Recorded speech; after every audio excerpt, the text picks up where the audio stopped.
ថ្ងៃទី18មីនាឆ្នាំ1970វេលាម៉ោង1រសៀលវិទ្យុនៃប្រទេសកម្ពុជាបានប្រកាស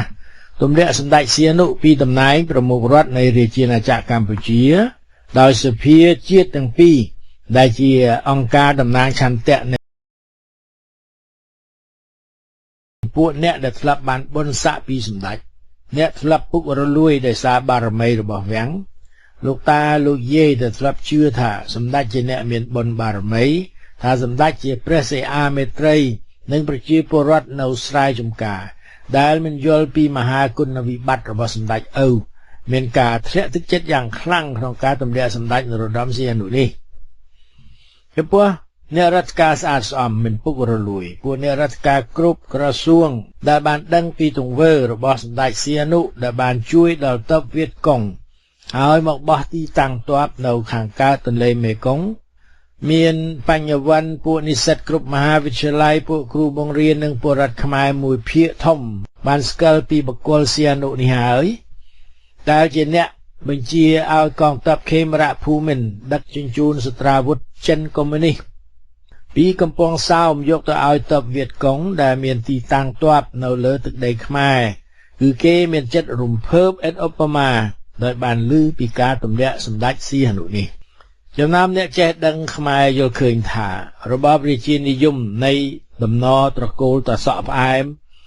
ដែលបានចងរឹតប្រជាពលរដ្ឋខ្មែររាប់សតវត្សនិងមិនឲ្យប្រជាពលរដ្ឋមានសិទ្ធិសេរីភាពនោះ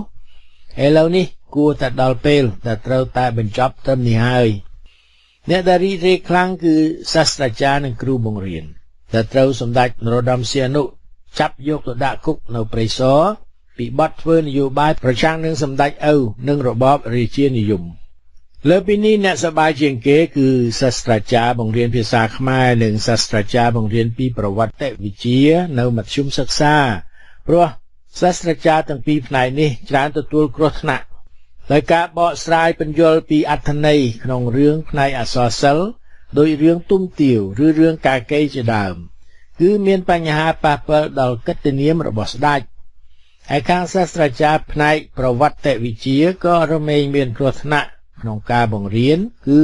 ប្រវត្តិរបស់ស្ដេចដែលជាកូនចៅរបស់តសក់ផ្អែមពីសតវត្សទី14មកដែរនៅយុគនោះបើយើងលើកយកប្រវត្តិពិតរបស់ស្ដេចទាំងឡាយនោះមកបង្រៀនសិស្សហាក់ដូចជាហែកគេត្រកូលរបស់សម្ដេចនរោត្តមសីហនុអីចឹងដែរហើយភ្នាក់ងារខាងសន្តិសុខជាតិមិនមែនធ្វើការដើម្បីបម្រើរាស្ត្រទេគឺគេធ្វើការអែបអបបម្រើប្រយោជន៍រាជនិយម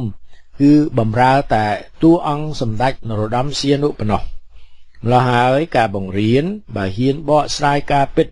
ដោយបានទម្លាក់នៅគុណវិបត្តិទៅលើស្ដេចអង្គណាមួយសាស្ត្រាចារ្យនោះប្រកាសជាជាប់គុណដោយត្រូវពួកសម្ដេចនរោត្តមសីហនុ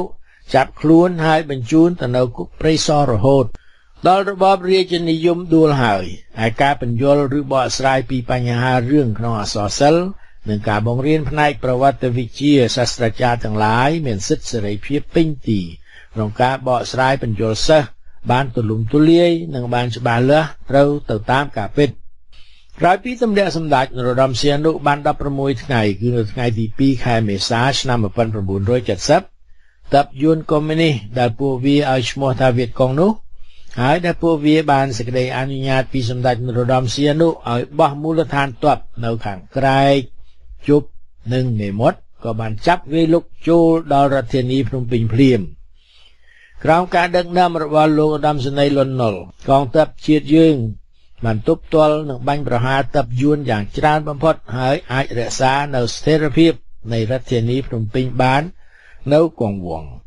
យើងក៏បានដឹងដែរថាកងទ័ពខ្មែរយើងដែលនៅសេសសល់ពីជំនាន់សម្ដេចនរោត្តមសីហនុមានក្នុងបញ្ជី 20,000 នាក់តែការពិតមានមិនដល់ប៉ុណ្ណោះផងម្ល៉េះហើយរដ្ឋាភិបាលរបស់លោក លន់ នល់ត្រូវជ្រើសរើសទាហានបន្ថែមទៀតដើម្បីទប់ទល់នឹងខ្មាំងយួនកុម្មុយនីសនេះមួយផ្នែកទៀតលោក លន់ នល់បានតាក់ទងសុំ